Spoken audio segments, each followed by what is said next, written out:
Rachel Reeves is taking a leaf out of the European Union's book as she explores ways of getting around tight fiscal rules relating to national debt in order to spend more public money, a UK banking expert has claimed. Bob Lyddon was commenting after the Chancellor travelled to North America last week to outline her vision for growth and bang the drum for a new national wealth fund, backed by £7.3 billion to catalyse further private investment. However, Mr. Lyddon, the founder of Lyddon Consulting Services, suggested her words masked an attempt to, in effect, fiddle the books. He told Express.co.uk, according to the Office for National Statistics, ONS, the UK's national debt in June was 99.5% of the size of the economy, the GDP or gross national product, which is about £2.3 trillion. Rachel Reeves wants to spend more. Creating room and quickly requires some rebasing of the definition of the national debt, or creative accounting. Such an approach was not so easy, Mr. Lyddon pointed out. He explained, the ONS measure is public sector net debt or PSND, which is already £500 billion lower than the common measure, general government gross debt or GGGD. GGGD refers to all the debts of the central government, provincial and municipal authorities, and of government agencies which are not ultimately responsible for their own finances.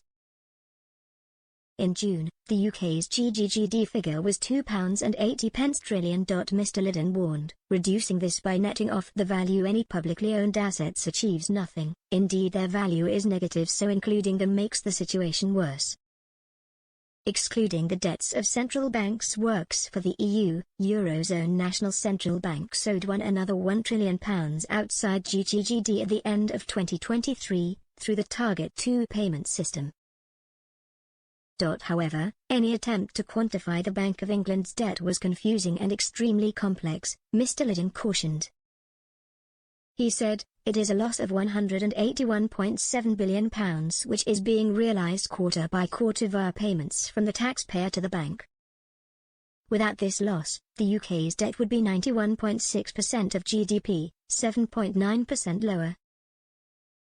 The bank had paid £728.1 billion for bonds it bought under the heading of quantitative easing, and its holding sits in its weekly report as a loan-to-asset purchase facility, Mr. Lyddon pointed out. These bonds were now worth £546.4 billion, and if the bank sold them all, it could therefore claim the difference of £181.7 billion from Treasury, who, in turn would raise the money by issuing new national debt, for which UK citizens and businesses would be responsible, he warned.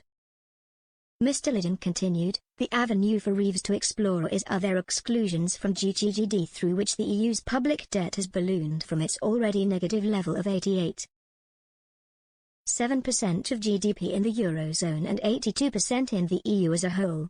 There were two specific tactics Ms. Reeves could borrow from the bloc, he emphasised. Firstly, there are the debts of member state public entities which fall outside the scope of general government, totalling £5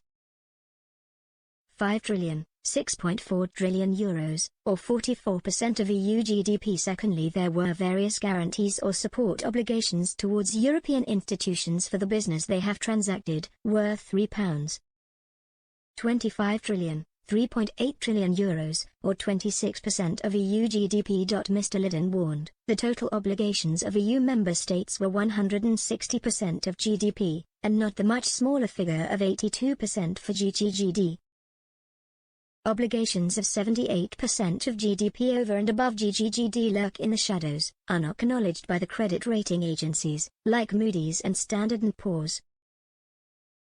Such an approach had given the EU carte blanche to increase their own debts, for example with the £640 billion, €750 billion Coronavirus Recovery Fund, to borrow more in publicly owned entities which were responsible for their own finances, and to create highly indebted schemes, mainly for green energy, through the InvestEU programme.